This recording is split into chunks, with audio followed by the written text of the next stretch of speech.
పిల్లలైనటువంటి క్రీస్తు సంఘ సహోదరులకు సహోదరీమణులకు ప్రభువైన యేసుక్రీస్తు వారి పరిశుద్ధ నామములో హృదయపూర్వక వందనాలు తెలియజేస్తున్నాను. ప్రియులారా, సమస్త మానవాళికి ఒక్కడే తండ్రి, ఒక్కడే దేవుడు అని పరిశుద్ధ లేఖనాలు మనకి తెలియచేస్తూ ఉంటున్నాయి. పౌలు గారు కూడా ఏథెన్స్ పట్టణంలో మాట్లాడుతున్న సందర్భంలో మనం ఆయన సంతానం అని మీ కవీశ్వరులు చెప్పారు.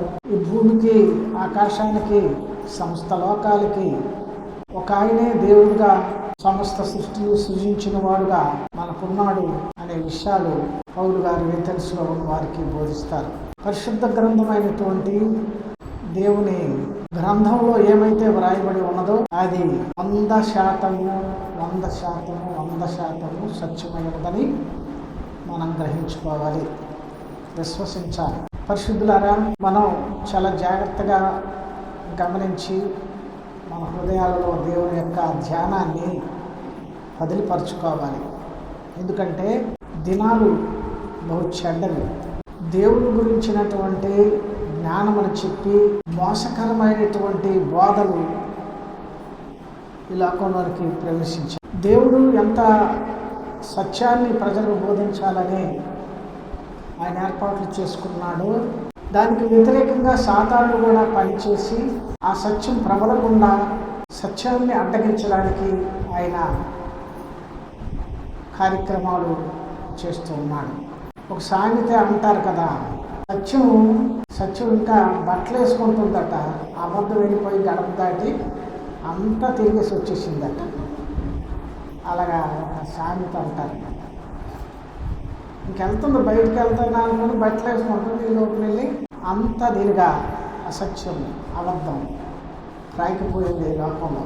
మనుషులు చాలామంది అబద్ధాన్ని నమ్మి నశించిపోయేవారుగా మాత్రమే ఉన్నారు. ఇంతమందిని చూసినప్పుడు వీళ్ళందరూ నరకం పడతాడా, నరకం సరిపోద్దా అనిపిస్తుంది అన్నమాట. నరకగ్ని గుండం సరిపోద్దా? దేవుడు అందరికీ సరిపోయేటట్టుగానే అది ఏర్పాటు చేసి, నో ప్రాబ్లం. ఇక్కడ దేవుడు తన దగ్గరికి, తన వద్దకు రావాలి, నేను వాళ్ళు కలిసి ఉండాలి. ఎందుకంటే వాళ్ళు నా స్వరూపము, నా పిల్లలు కనుక వాళ్ళు నా దగ్గరికి వచ్చేటట్టుగా ఆయన చేయవలసిన ఏర్పాట్లన్నీ కూడా ప్రారంభం నుండి చేస్తూ వచ్చాడు. కానీ ఈ లోపున ఆయన వేసినటువంటి బ్రిడ్జి లేకపోతే మార్గం, దాన్ని కాకుండా దీన్నంతటినీ కూడా ఒక మతముగా మనుషులందరూ మార్చేశారు. ఇప్పటికీ కొందరికి మతం అంటే ఏమిటో దాని నిర్వచనం తెలియకపోయినా మతంలోనే అంతమంది ఉన్నారు. చాలామంది మతంలోనే కొట్టుమిట్లాడుతున్నారు. అసలు మతం అంటే ఏమిటి అనేది ముందు మనిషికి తెలియాలి. అది తెలియకపోవటం అనేటువంటిది దురదృష్టం. మతం అంటే ఎస్తేరు గ్రంథంలో 8:17 మతం యొక్క గుణం ఏమిటి అంటే, మతం యొక్క లక్షణం ఏమిటి, ఒక మతముగా మనుషులందరూ మార్చేశారు. ఇప్పటికీ కొందరికి మతం అంటే ఏమిటో దాని నిర్వచనం తెలియకపోయినా మతంలోనే అంతమంది ఉన్నారు. చాలామంది మతంలోనే కొట్టుమిట్లాడుతున్నారు. అసలు మతం అంటే ఏమిటి అనేది ముందు మనిషికి తెలియాలి. అది తెలియకపోవటం అనేటువంటిది దురదృష్టం. మతం అంటే ఎస్తేరు గ్రంథంలో 8:17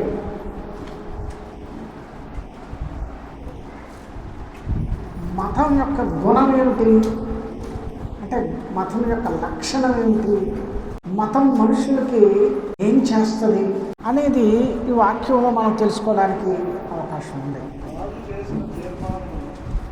రాజు రాజు చేసిన 8:17 అండి. 8:17 ఎస్తేరు.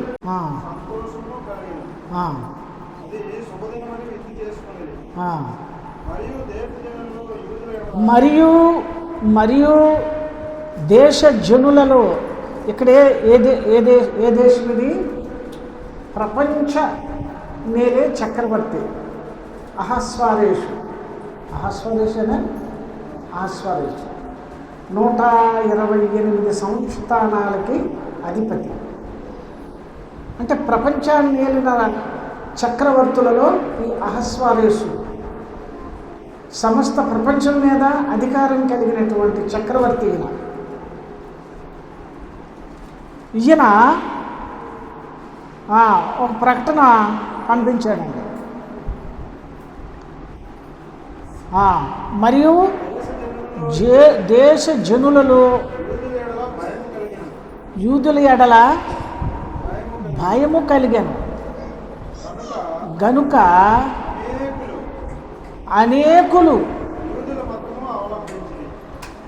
యూదుల మతము అవలంబించి దేశంలో ఉన్న అనేకులకు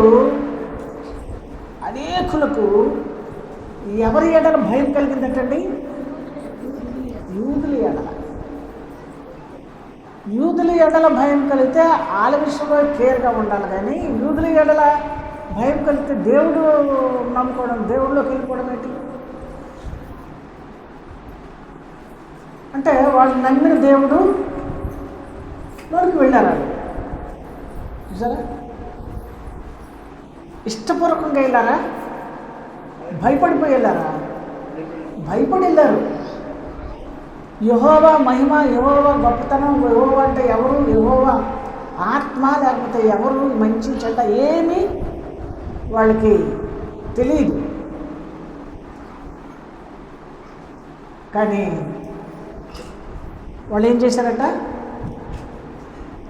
వాళ్ళ మతంలోనికి, ఎవరి మతంలోనికి? యూదుల మతం. యూదులది ఏమిటండి? మతం అంటే మనం అక్కడ భయం తీసుకుని వచ్చేది, భయము కలగ చేసేది మతం యొక్క లక్షణాలు ఏంటంటే, మతంలో ఉన్నటువంటి మారణ హోమము అనండి, మతంలో ఉండేది మరణానికి సంబంధించింది. కాబట్టి ఆ మతము వాళ్ళ భయంతో అంగీకరించారు. ఇప్పుడు కూడా మతము అదే చేస్తుంది, దానికి ఉన్న గుణాన్ని ఇప్పుడు అమలు చేస్తుంది. దాని గుణం ఎప్పుడూ మారదు. ఈ ప్రపంచం నశించిపోయిన తర్వాత మతం నశిస్తుంది. మతం నశిస్తే దానిలో గుణాలు నశించిపోతాయి. ఇప్పుడు మనం అంటే చూస్తున్నాం, చాలామంది ఏమైనా స్టేట్మెంట్ ఇస్తారు తెలుసండి, యేసు ప్రభువు గొప్పవాడండి, మహానుభావుడండి అని అంటారు. కానీ మతంలో నుంచి ఎందుకు బయటకు రారు అంటే, వాళ్ళ బంధువులు, వాళ్ళు క్యాస్ట్ వాళ్ళ ఇంకా ఆ మతంలో ఉన్న తన బంధుమిత్రాలు వీళ్ళని విదేశేస్తారు అనే భయం అన్నమాట. రావాలని ఉందిగానండి అని చెప్తారు, రాలేదు. కారణాలు ఏంటంటే ఈ లోక సంబంధమైన విషయాలే.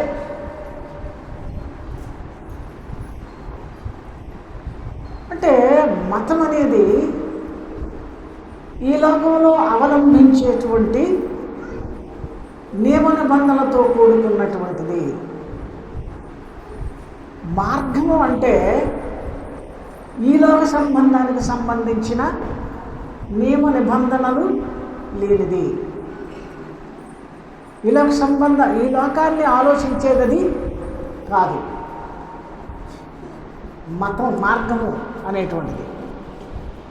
మార్గము అంటే ఫస్ట్లో ఆదికాండం 28వ అధ్యాయంలో మనకు ఒక సంఘటన కనబడుతుందండి. యాకోబు గారు అన్నను మోసం చేసేసి వాళ్ళ మామయ్య దగ్గరికి వెళ్తున్నప్పుడు అతనికి ఒక కల వచ్చింది. ఆ కలలో ఏం కనిపించిందంటే భూమికి ఆకాశానికి ఒక నిచ్చెన కనిపించింది అతనికి ఆ కలలో.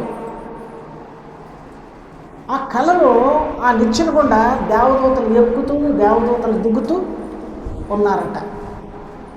అంటే దేవదూతకి నిచ్చెన ఉంటే కానీ దిగలేడా? ఏమండి, పరలోకంలో దేవదూత భూమి మీదకి రావాలంటే నిచ్చెన ఉండాలండి. మరి ఇక్కడేంటి ఇలా చూపిస్తున్నాడు అంటే ముంగుర్తుగా ఒక మార్గము పరలోకానికి భూమి మీదకి వేయబడతాది ఇన్ ఫ్యూచర్.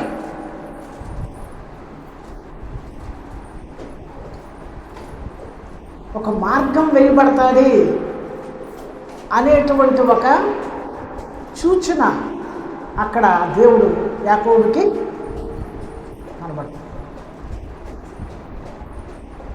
యాకోబుకి ఎందుకు కనిపించింది అంటే యాకోబుని దేవుడు ఎంచుకున్నాడు. ఆయన సంతతి ద్వారే ఈ భూమి మీద రక్షణ ప్రబలమై ఉన్నది. ఆయన సంతతి ద్వారే మార్గము ఏర్పాటు చేయనై ఉన్నాడు దేవుడు. కనుక ఆయన ఆ దర్శనం అతనికి చూపించాడు. చూసారు? సో ప్రియులారా, అక్కడ ఒక ముంగుర్తుగా మనకు కనిపించింది. కానీ మతము ఎవరి మతం? అది యూదుల మతము అని చెప్పబడేది దేవుని వాక్యం.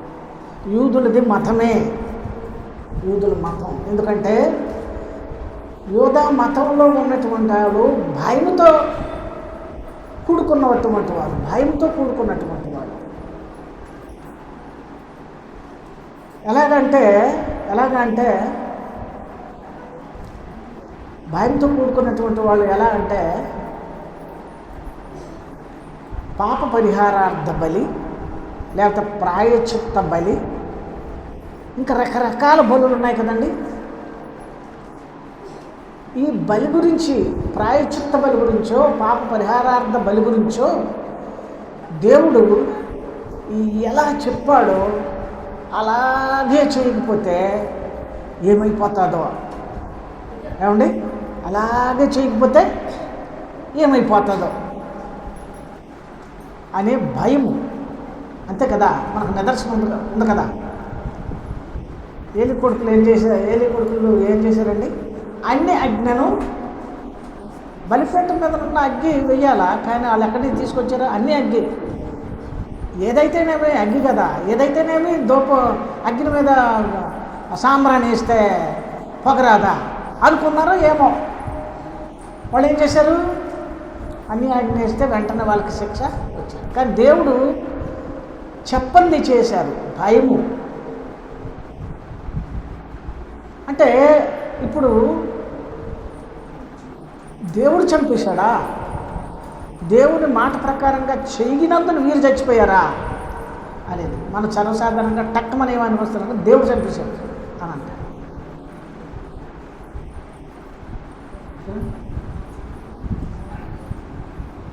పాపం అనేది మనిషికి ఎలాగొస్తుంది? మనం చేయకపోతే, మనం దేవుని మాట ప్రకారంగా ఉండకపోతే పాపం అనేది కలుగుతుంది అంతే. అంతేకాని ఇందులో మన తప్పిదంలో దేవుని ప్రమేయం ఏమీ ఉండదు.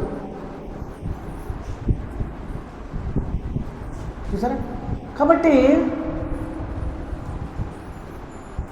దేవుడు చెప్పినటువంటి ఆ మాటకి వాళ్ళు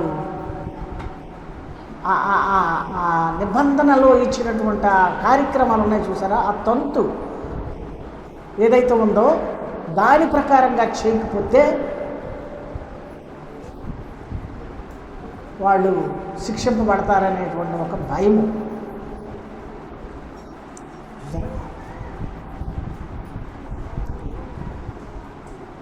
మార్గంలోకి వచ్చినటువంటి వారికి అలాంటి ఏం లేదు. ఏమంటే అంత భయం ఉందా?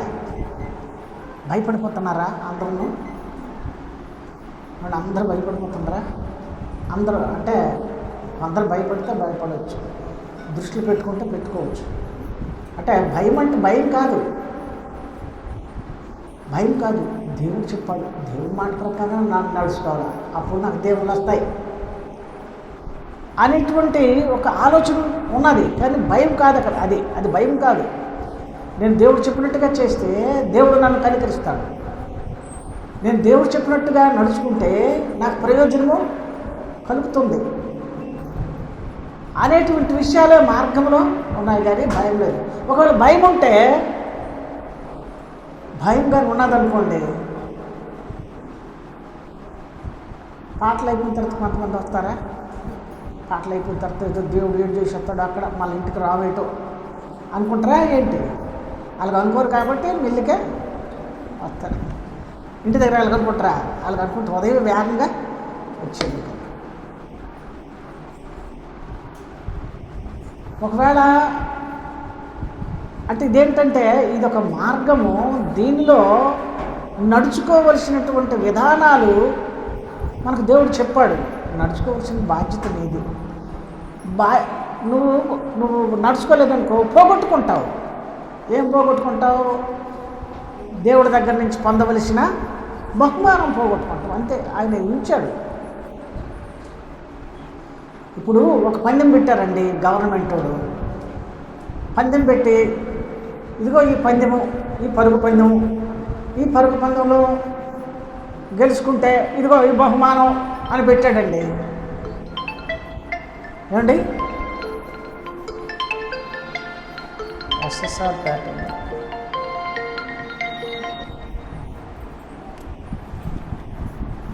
బహుమానం పెట్టాడు. ఇలాగే మీరు ఈ బహుమానం పొందాలంటే ఇలా చేయండి అన్నారు. అంటే ఒక పరుగు పందెమే కాదు, అనేక విషయాలు ఉంటాయి కదా. అంతకెందుకు మరి క్విజ్ పెడతారు ఉదాహరణకి చర్చెస్లో, అప్పుడు బహుమానం పెడతారు, క్విజ్లో పాల్గొనండి అంటారు. మరి పాటల పోటీ పెడతారు, పాట పోటీలకు పాల్గొనండి అని చెప్పేసి వాళ్ళకి బహుమానం పెడతారు. నువ్వు పాటల పోటీలో పాల్గొకపోతే, క్విజ్లో పాల్గొకపోతే నువ్వెందుకు పాల్గొనలేదు? నువ్వు శిక్ష అర్హుడువు, నువ్వు శిక్ష అర్హురాలువు అని ఎవరైనా అంటున్నారా? లేదు. నీకు బహుమానం కావాలంటే క్విజ్లో పాల్గొను, బహుమానం కావాలంటే పాటలో పాల్గొను, నీకు బహుమానం కావాలంటే ఇంకొక కాంపిటీషన్ పాల్గొ. అంతేగాని దేవుని బలవంతము కాదు.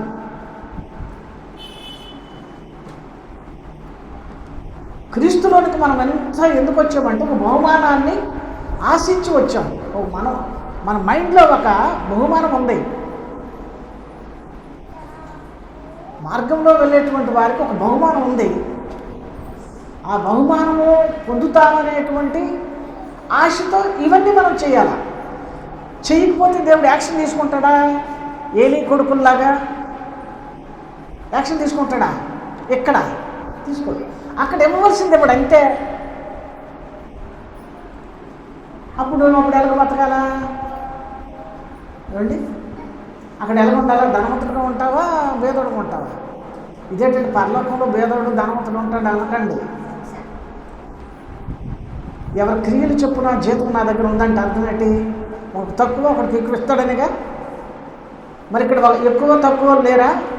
డబ్బున్నోళ్ళు, డబ్బు లేనోళ్ళు, మధ్యతరగతి, బిలో మధ్యతరగతి, భేదోలు, దరిద్ర రేఖ కింద ఉన్నవాళ్ళు, ఈ పీపుల్ ఉన్నారు కదా. ఈ విధంగా అక్కడ అలాగే ఉంటారు. ఎందుకంటే ఇచ్చిన దాన్ని బట్టి, దేవుడు ఇచ్చిన దాన్ని బట్టి. అక్కడ నువ్వేం సంపాదించుకోవడానికి ఏమీ లేదు, ఇక్కడ చేసిన దానికే సంపాదన. ఇక్కడ నువ్వు చేసిన దానికే జీతం దేవుడు ఇస్తాడు. దాన్ని బట్టి అక్కడ నువ్వు శ్రీమంతుడిగా ఉంటావా పేదవాడిగా ఉంటావా అనేటువంటిది మనకి లెక్క వేయాలి. కాబట్టి నువ్వు సంపాదించుకోవాలనుకుంటున్నావు పరలోకంలో, దేవుడు చెప్పాడు. ఏం చెప్పాడండి? పరలోకమందు మీ ధనాన్ని భద్రపరుచుకోండి, అక్కడ చాలా జాగ్రత్తగా ఉంటుంది, ఇక్కడైతే ఉండదు అని యేసు ప్రభు చెప్పాడు. ఇదంతా దేనికి చెప్తున్నాడు? ఈ విషయాలన్నీ దేవుడు చెప్తున్నట్లు లెక్క. అక్కడ మనము సేఫ్గా మంచి స్థితిలో ఉండడానికి. ఒక మత్స్యకాయలు ఒక కథ చెప్పాడండి దాని విషయంలో. ఒక మత్స్యక మాస్టర్గా ఒక ఆమె ఒక 2 ఏళ్లలో పని చేసుకుంటుందట. అదే చర్చిలో పెద్ద ఇంజనీర్ ఉన్నాడట, ఇంజనీర్ ఫ్యామిలీ ఉందట. ఆవిడే 50% దేవుడికి ఇచ్చేసిందట, వీళ్ళేమో చాలా తక్కువ ఇచ్చారట. బైబిల్లో ఉంది కాదు సోమ చెప్పడం, అంటే అలా చెప్తేనే కానీ అర్థం అవ్వదు అని చెప్పి అలా చెప్తారు. ట్రిక్కులు ఉపయోగిస్తారండి మత్స్యశాఖ వాళ్ళు, చాలా ట్రిక్కులు ఉపయోగిస్తారు. అప్పుడు వీళ్ళిద్దరు చచ్చిపోయారట. ఈసారి పెద్ద బ్రహ్మాండమైనటువంటి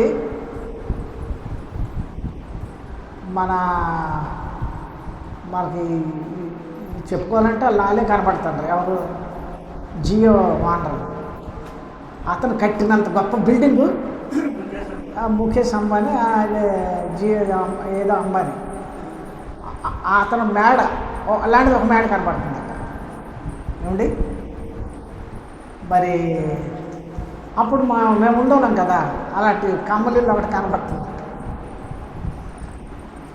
అలాంటి కమ్మలీలు కనపడుతుందట. ఇంజనీర్ అనుకుందట, నేను ఇంజనీర్ కాబట్టి నేను సంఘంలో సభ్యుల్ని, నాకే దేవుడు అది కట్టించాడు ఆ ఇల్లు అనుకుంటాడు. ఈ సహోదరికి ఇది గుడిసె కావాలా అని చెప్పని అని అనుకుంటాడు మనసులో. వెళ్ళిపోతాడట బిల్డింగ్లోకి. నువ్వు వెళ్ళకాగా అన్నాడట దేవుడు. ఏమిటి నన్ను ఆపేస్తాను ఎన్నిసార్లు అడిగారు దేవదూత. నీకు కాదు ఆవికి ఈ బిల్డింగు, నీకు ఇదిగో ఈ పురుకొంప అన్నాడట.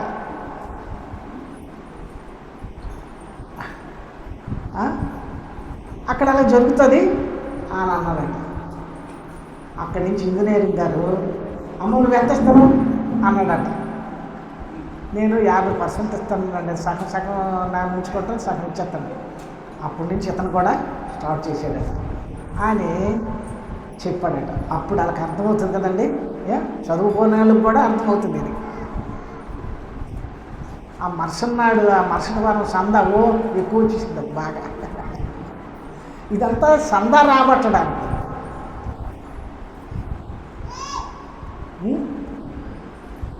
ఎవరికి ఇక్కడేంటంటే ఎవరికి వాళ్ళు హృదయ ప్రేరేపణ చేత ఏంటి దేవుని ప్రేమించి కానుక అంటే అర్థం ఏంటో తెలుసండి.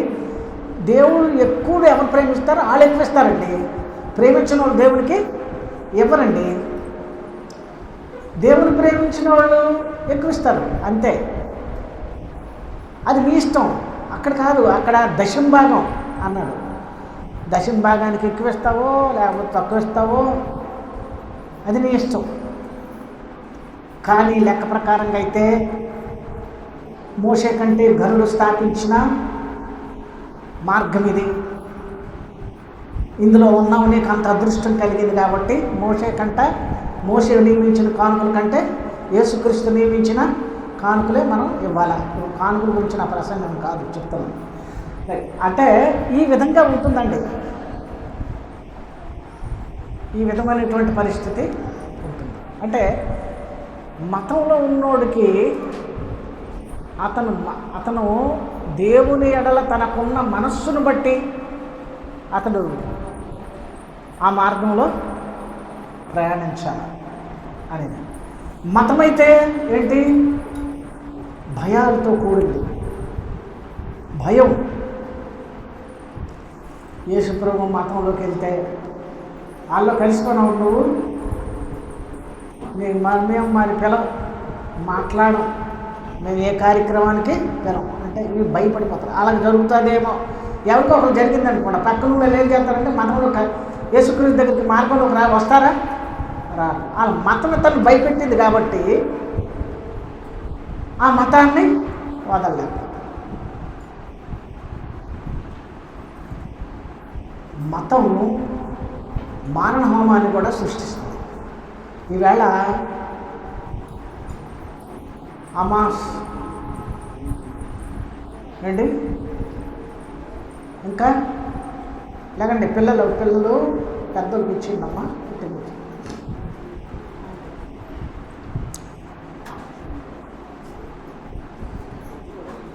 ఇవన్నీ కూడా మతానికి సంబంధించినవి. కాబట్టి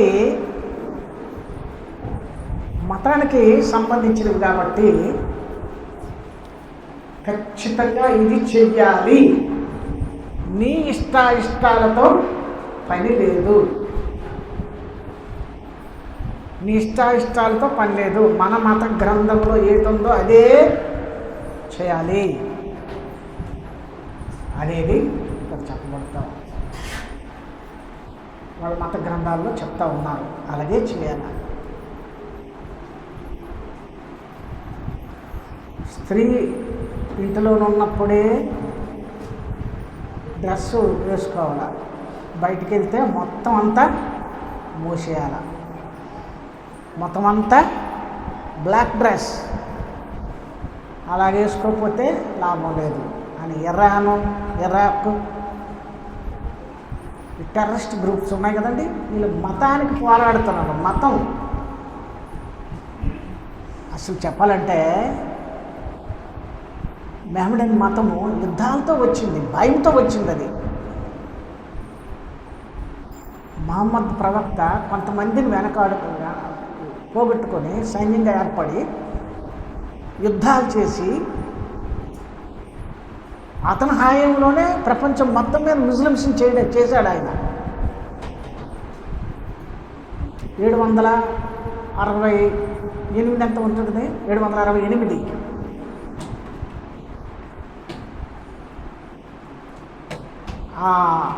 5వ శతాబ్దం నుండి 5 నుంచి 500కి ఆయన 500 నాటి క్రీస్తు శకం 500 నాటి మనిషి ఆయన.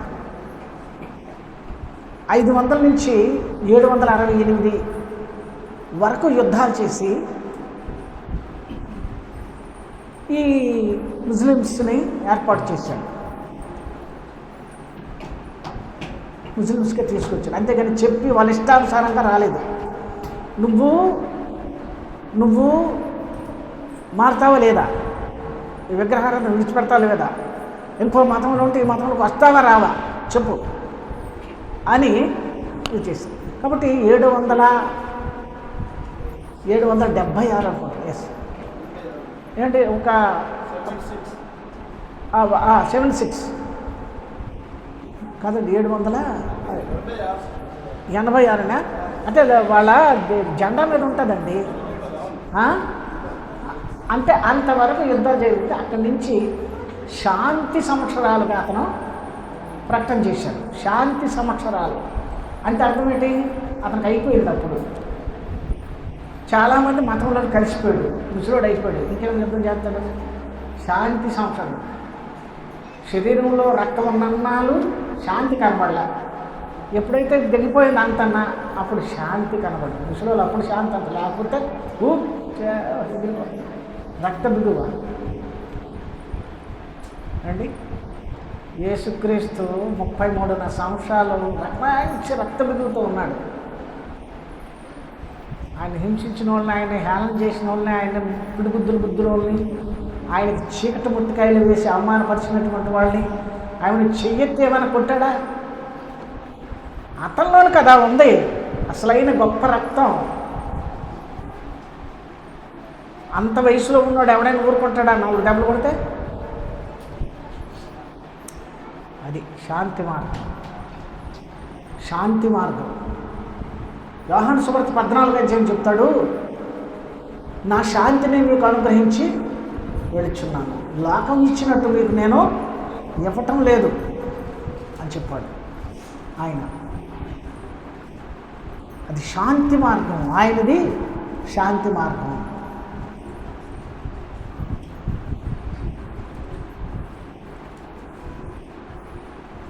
కాబట్టి ప్రియ సంఘమా, మనము శాంతి మార్గంలో ఉన్నాము, మతములో లేము అనే విషయాన్ని మనం గమనించుకుందాం. అపోస్తుల కార్యములు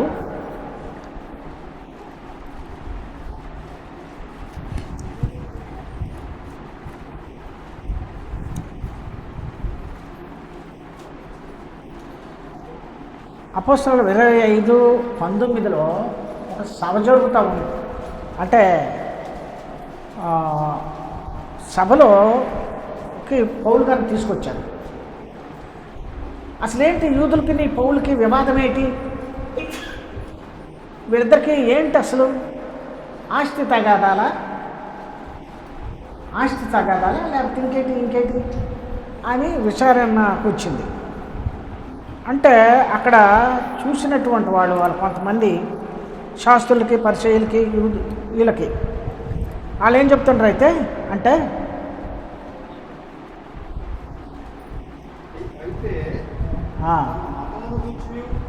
అయితే తమ మతమును గూర్చియు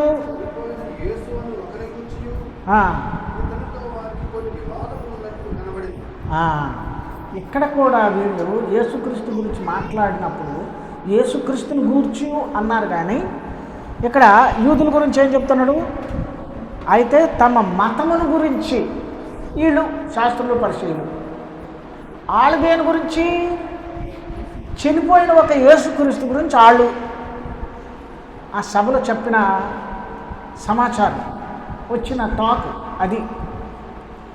వీళ్ళేమో వాళ్ళ మతం గురించి. ఇప్పుడు వీళ్ళు ఉన్నారు కదా అపోస్తలులు, క్రైస్తవులు అనబడినటువంటి వాళ్ళు, వీళ్ళేమో ఎవరో చనిపోయిన ఒక ఆయన ఉన్నారు, ఆయన గురించి అని ఇక్కడ చెప్పాడు. అంటే ఇక్కడ ఏంటి? యూదులది ఏంటట? ఒక మతం, యూదులు అనుసరిస్తున్నది, యూదులు కంటిన్యూ అవుతున్నది ఎందులట? ఒక మతములు. చూసారా? అది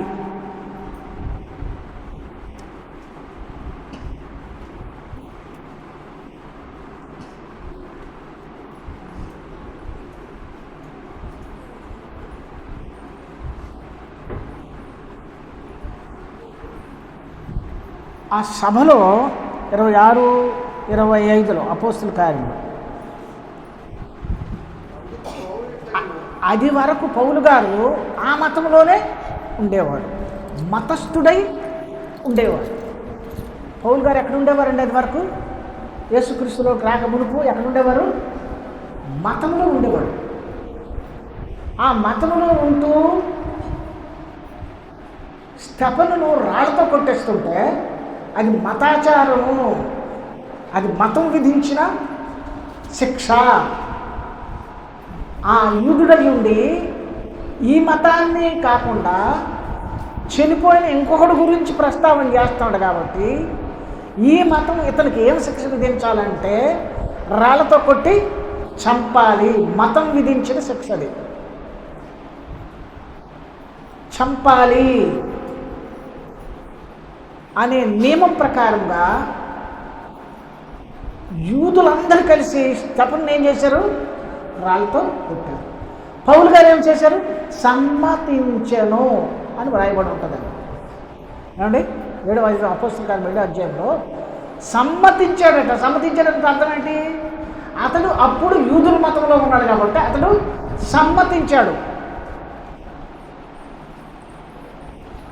అది మరి ఆయన యేసుక్రీస్తు మార్గంలోకి వచ్చిన తర్వాత క్రైస్తవులు అనేక మందిని చంపేస్తాడు. ఏమైనా నోరు పిగిలింది ఆయనకి? సమ్మతించాడా? నేను సమ్మతిస్తాను అన్నాడా? సమ్మతించినట్టు వాక్యం ఎక్కడ రాయబడలేదు. స్తెఫనును రాళ్ళతో కొట్టినప్పుడు అతడు సమ్మతించాడట. అంటే అతడు కూడా అదే మతంలో ఉన్నాడు కాబట్టి సమ్మతించాడు అనే విషయాన్ని మనము గమనిస్తాం. సరేండి, ఇప్పుడు చాలామంది చాలా వీడియోలు చూసాం. ఆ క్రైస్తవులను ఎవరినో ఇష్టం వచ్చినట్టుగా అంటే రాళ్ళతో కొట్టి, కర్రలతో కొట్టి, రాళ్ళతో కొట్టి సర్దిస్తూ ఒక్కొక్క దెబ్బ కొడుతూ జై శ్రీరామ్ జై శ్రీరామ్ అని కొడతా ఉంటారు. సరేనండి, అదేంటది అని చెప్పడానికి అది మతం కాబట్టి. మతం క్షీణించిపోతుందని ఒక విషయం తెలుసా మీకు? చరిత్ర చెప్తున్న సంగతి, బుద్ధుడు క్రీస్తుకు పూర్వము 5వ శతాబ్దంలో బౌద్ధం వచ్చింది. బౌద్ధుడి తర్వాత క్రీస్తు వచ్చాడు.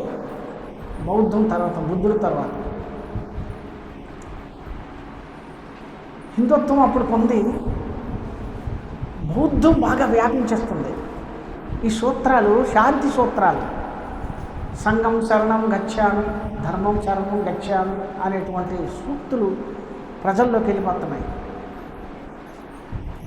అప్పుడు ప్రజలు బుద్ధిస్టులుగా మారిపోతున్నారు, భిక్షవులుగా కొంతమంది మారిపోతున్నారు. అప్పుడు ఈ హిందూ మతం ఏం చేసింది తెలుసండి? చాలామందిని బౌద్ధుల్ని సంహరించింది. ఎందుకంటే ఇంకొక మతం వల్ల ఇంకొక మతము వీక్ అయిపోతా ఈ మతస్థులు ఊరుకోరు. ఈ మతస్థులు ఊరుకోరు. అది వరకు హిందుత్వం అమెరికాలో లేదు, కొత్తగా వెళ్ళింది. ఇప్పుడు అక్కడ డెవలప్ అవుతుంది. ఏ క్రైస్తవుడు చర్య తీసుకుంటాడు వాళ్ళ మీద?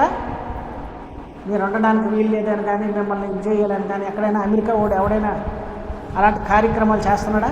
లేదు, చేయకూడదు. నిజంగా మార్గంలో ఉంటే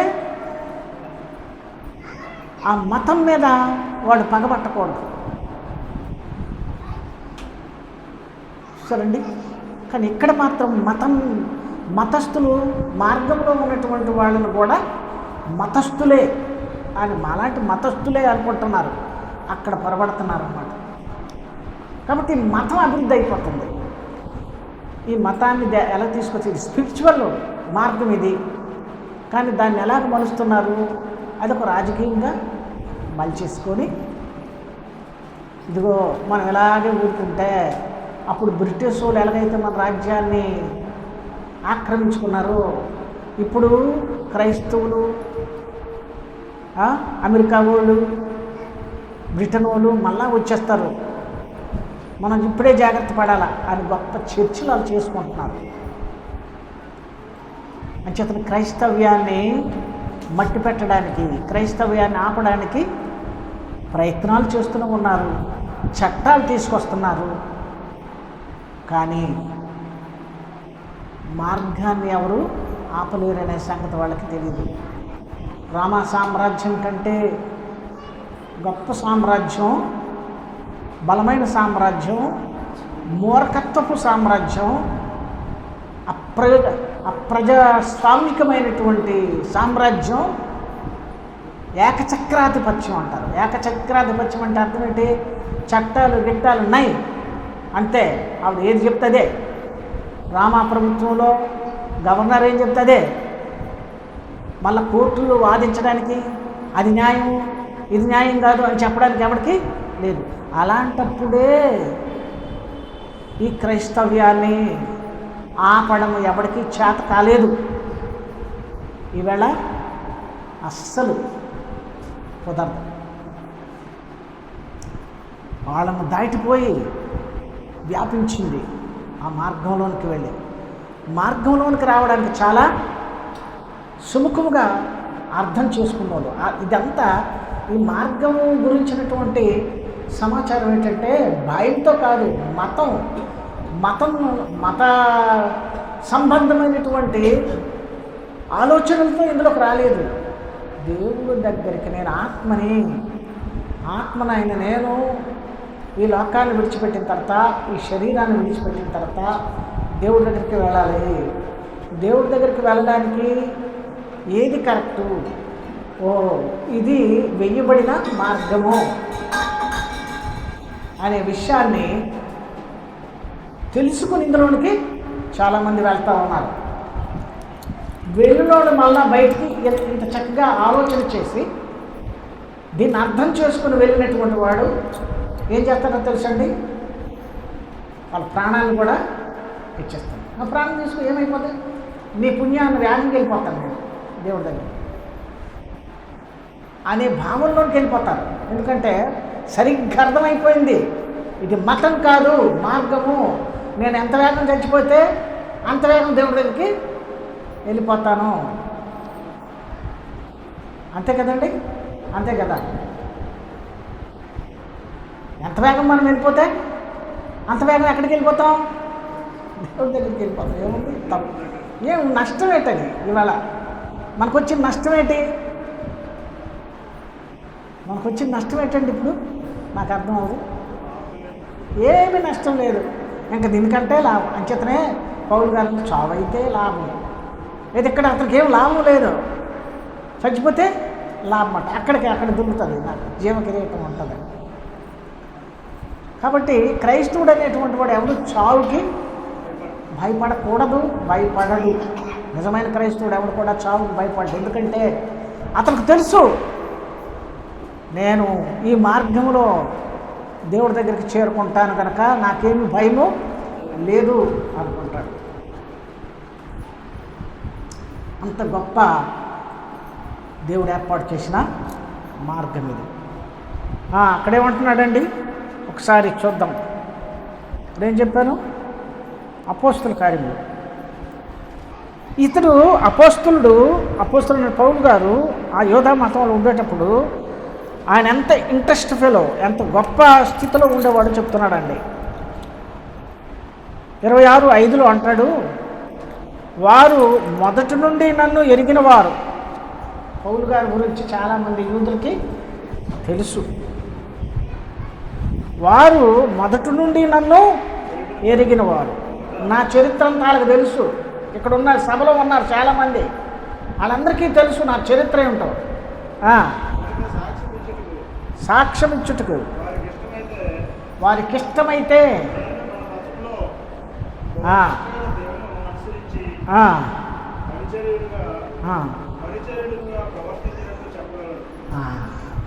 అంటే ఇప్పుడు ఎవరున్నారండి సభలో? పౌలు గారి చరిత్ర తెలిసినటువంటి వాళ్ళు ఉన్నారు. వాళ్ళకి ఇష్టమైతే నా గురించి ఈ సభలో సాక్ష్యం ఇవ్వగలరు.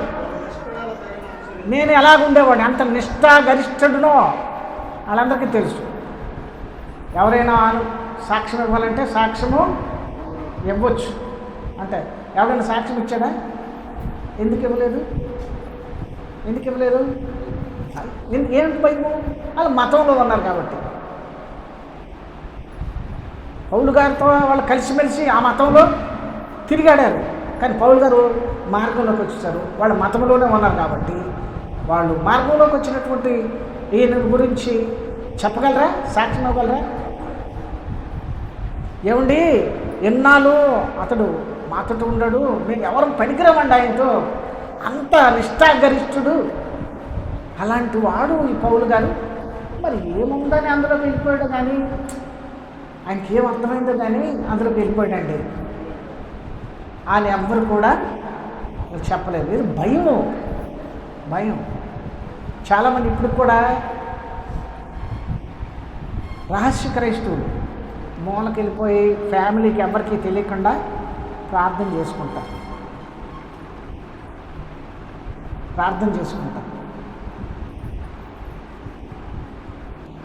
చాలామంది భయంతో బైబిల్ చదువుకుంటారు. ఎవరైనా వస్తాడనుకో మూసేస్తారంటే బైబిల్ మూసేస్తారు. ఎందుకు ఆ భయము? మతంలో ఉన్నారు కాబట్టి. సరే, అంత భయం. ఎవరైనా మనలో కూడా సగర్వముగా, గర్వముగా కాదు, సగర్వముగా నేను క్రైస్తవుణ్ణి అని ఎవరైనా చెప్పుకోగలుగుతారా? వాళ్ళ బంధువులు, మిత్రులు, వాళ్ళ ఫ్రెండ్స్, వాళ్ళతో ఎవరితో చెప్పుకోగలుగుతారా? మీతో ఎవరైనా ఫ్రెండ్ బ్రాహ్మణులకి మంచి స్నేహం కుదిరింది అనుకోండి, వాడి దగ్గర నేను క్రైస్తవుని చెప్పగలుగుతాడా? రేపు నుంచి నీ కట్, నీ ఫ్రెండ్షిప్ వాడు కట్ చేసేస్తాడు అంతే. ఆ భయంతో నువ్వు చెప్పు అంతే, లేకపోతే పీక తీసేస్తాడని కాదు. సరే, కాబట్టి అలాంటి గొప్ప భయంతో కూడుకుంటున్నటువంటిది ఈ మతం అనేటువంటిది. చూసారండి, మళ్ళీ పౌలు గారు ఇంకొక సాక్ష్యం కూడా తనిస్తున్నాడు. గలతీయులకు రాసిన పత్రిక 1:14 ఆయన అంటాడు,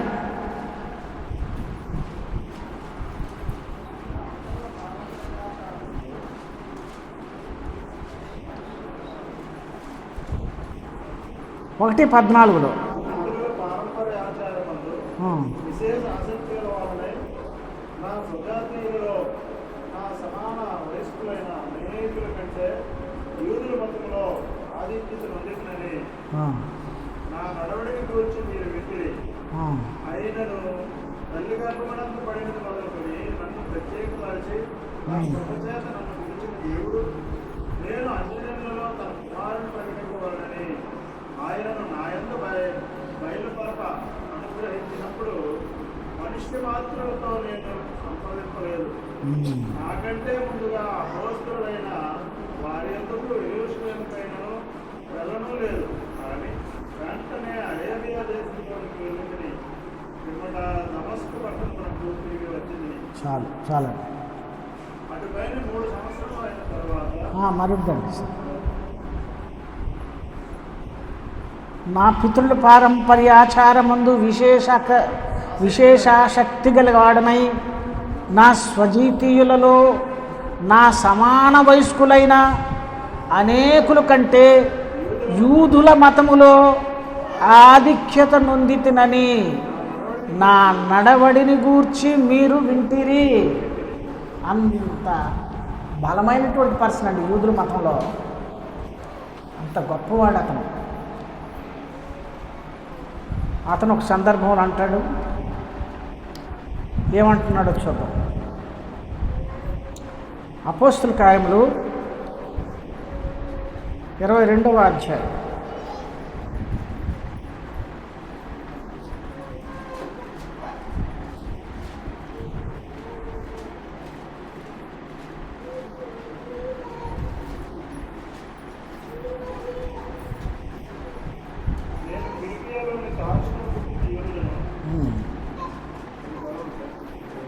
చెప్పండి సార్.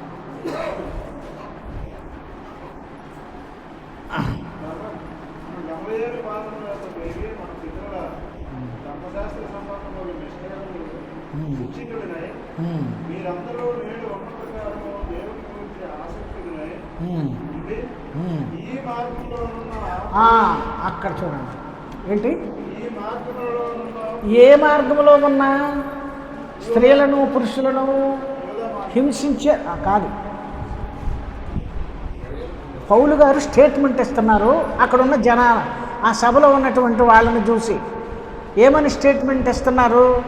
ఎందుకంటే క్రైస్తవుల గురించి విమర్శించడానికి అక్కడ నిలబడ్డాడు, అతను దోషిగా నిలబడ్డాడు. యోధా మతాన్ని అప్పటికే వదిలేశాడు, క్రైస్తవుడుగా ఆ సభలో నిలబడ్డాడు. అప్పుడు చెప్తున్నాడు, నా మునుపు స్థితి ఏమిటంటే ఈ మార్గంలో, ఏ మార్గంలో?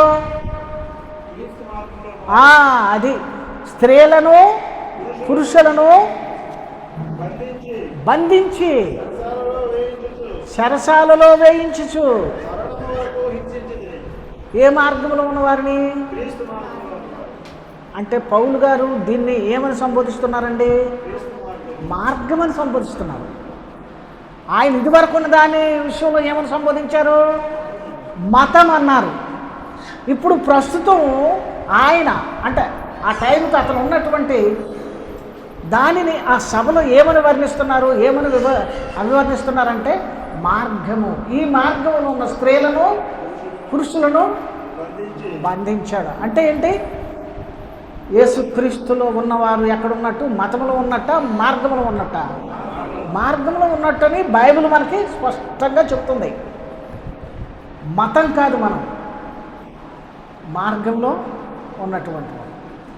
మతంలో ఉంటే మనకి వెంటనే శిక్షలు వచ్చేస్తాయి. మతంలో ఉంటే మనం యూదుల మతంలో అలాగే జరిగింది అవునండి. అది ఇప్పుడు ఇంకొక విషయాన్ని మనం గమనిద్దాం. హెబ్రీయులకు రాసిన పత్రిక 10వ అధ్యాయం. మనకి సమయం అవుతుంది.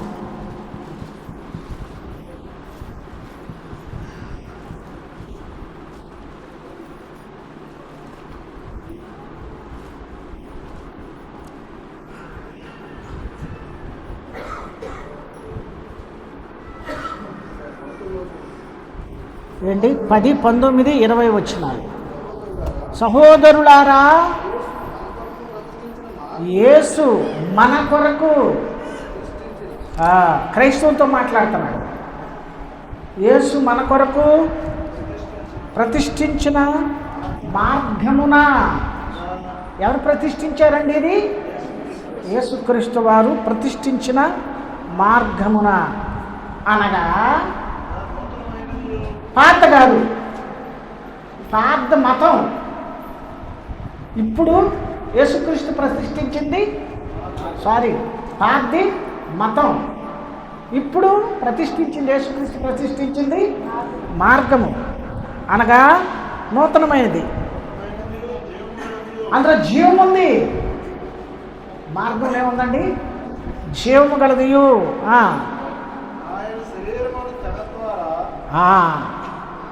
జీవము అంటే ఆయన శరీరమును తెర ద్వారా ఏర్పరచబడింది ఈ మార్గము. ఆయన రక్తం వలన పరిశుద్ధ స్థలమునందు ప్రవేశించుటకు మనకు పరిశుద్ధ స్థలములోనికి అంటే పరలోకంలోనికి వెళ్ళాలి అని అంటే ఎలాంటి మార్గం ఏర్పాటు చేశాడు? యేసుక్రీస్తు వారు ప్రతిష్ఠించాడు. ఆయన శరీరం అనే దాని ద్వారా ప్రతిష్ఠించాడు. ఆయన శరీరము ద్వారానే ఎక్కడికి వెళ్ళాలి? అదే నెక్స్ట్ ఏముందండి? జీవములోనికి ఎక్కడికి వెళ్ళాలి? అంతేనా? అదేనా రాసుంది అండి? జీవములోనికి ప్రవేశించాలంటే ఎలాగెళ్ళాలి? ఏ తెర ఓపెన్ చేసుకుని వెళ్ళాలి? ఏ తెర తెర ద్వారా ఏర్పరచబడిన ఆయన మార్గములో యేసుక్రీస్తు స్థాపించింది మార్గము. ఆ మార్గం ఎలా స్థాపించాడు? ఆయన శరీరం అనే తన శరీరం ద్వారా, తన శరీరం అంటే ఇక్కడ ఏమిటో తెలుసండి? సంఘము. శరీరం అంటే ఏదండి? ఎలాగెళ్ళిపోతామండి? ఆయన లేడు కదా. శరీరం ఏది అంటే శరీర రూపంలో ఇప్పుడేముంది? సంఘం అనున్నది ఆయన శరీరము. శరీరములో నుంచి అంటే సంఘములో నుంచి ఎక్కడికి వెళ్ళాలి? నిత్య జీవానికి వెళ్ళాలి. సంఘములో లేకుండా ఎవడు పరలోకానికి వెళ్ళడు. మిగతా వాళ్ళందరూ సంఘంలో ఉన్నోళ్ళ, మతస్థులందరూ సంఘం ఉందా? వాళ్ళకి సంఘం లేదు.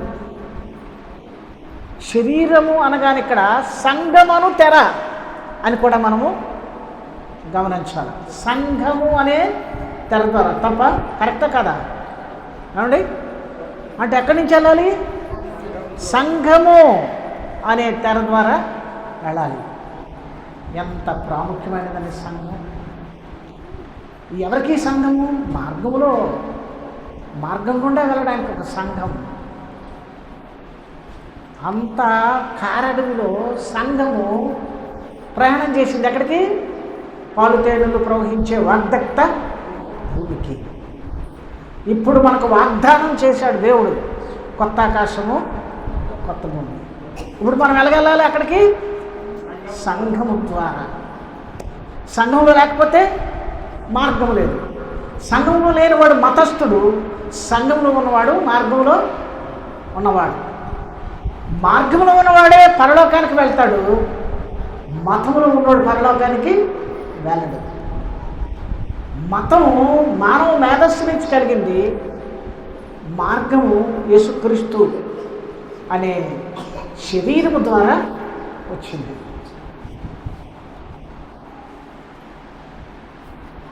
సరే, కాబట్టి అట్టి సంఘాన్ని మనం ప్రేమించాలా వద్దా?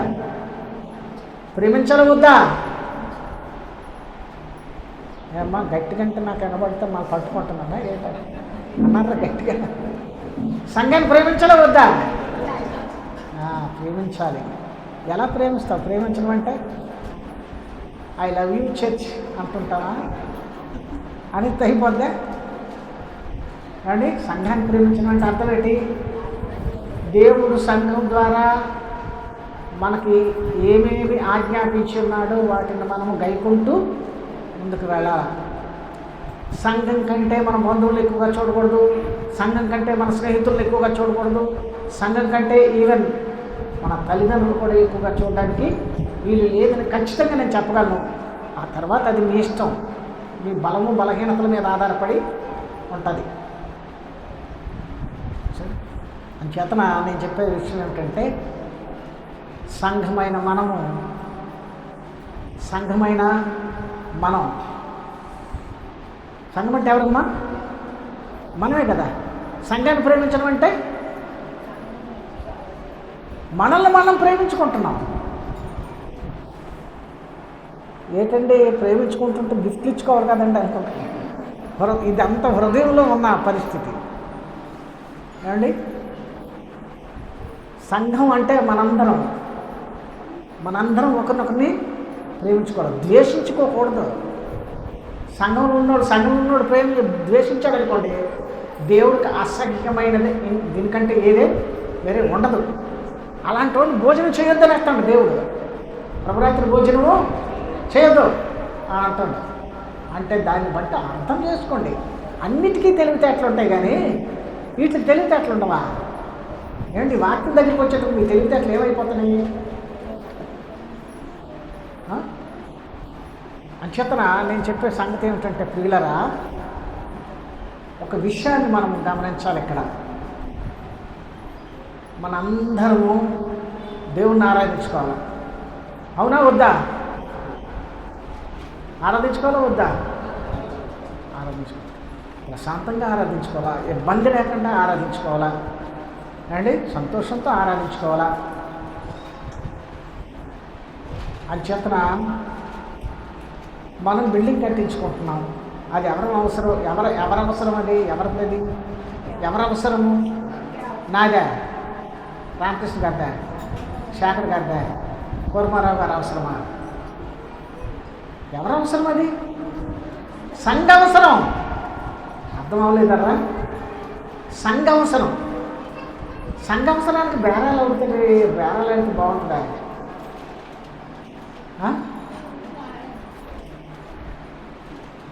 సంఘాన్ని ప్రేమిస్తే ధారాళంగా నువ్వు ఇవ్వాలంతే, నిష్కప్తంగా ఇచ్చేలా. లెక్కలేసుకోకూడదు.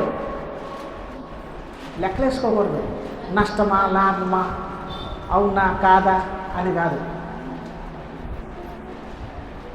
అంటే మమ్మల్ని మేము హెచ్చించుకోవటం లేదు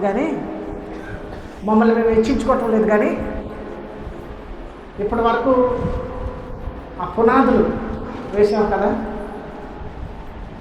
ఇప్పుడు వాల్యూ చూసుకుంటే కనీసం 10 లక్షలైనా అవుతుంది. అది 10 లక్షలు వేయించి పునాదులు ఇచ్చాము. దాని మీద సంఘం కట్టుకోవాలి. ఇంచుమించు సగం పని అయిపోయినట్టుగా. గ్రౌండ్ వర్క్ ఎంత ఉంటుందో తెలుసండి? మీద గోడలు కట్టుకుని స్లాబ్ వేసుకోవడం పెద్దేమీ కాదు. ఏమండి అర్థమవుతుందా? అమ్మ ఇటు వినండి, బాగా విన్నారా? ఇప్పుడు మా దగ్గరికి వచ్చేసరికి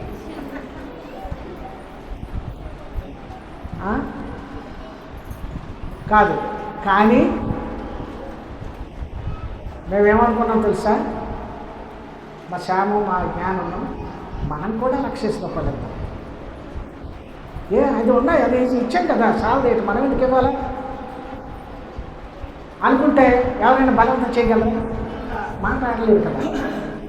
అయినా సరే మనం కూడా ఇద్దాం, అప్పో సబ్ చేసి ఇద్దాం అని ఆయన వాళ్ళు సిద్ధపడ్డారు. అంతే. కాబట్టి ఇది మన అవసరం. ఎవరికో మనం ఏం చేయటం లేదు, మనం ఎవరికో ఏదో చేయటం లేదు, మన కోసం మనం చేసుకుంటున్నాం. దానికోసం లెక్కలేటండి, లెక్కలేసుకోకండి. అంటే నేనేదో అన్నానని అదే కాదండి, బలవంతం వద్దండి. నేను 1,00,000 రూపాయలు ఇవ్వాలా అన్నారు ఏంటి ఎలాగా అని అనుకోకండి. ఏమో ఒక 2 లక్షలు ఇస్తారేటో, నేను ఎందుకు అనేసాను ఇప్పుడు బాధపడతాను.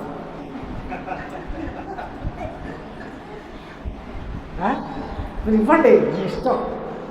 అంతకంటే ఇప్పుడు ఇస్తారు, ఏం చేసుకుంటారు నాకు తెలియదు. కానీ అందరి చెయ్యలు అందులో ఉండాలి, అందరి చేయగలుగుతారు అందులో ఉండాలి. దేవుడు తన మాటలు మనం క్లాసులు ఇచ్చిన దాకా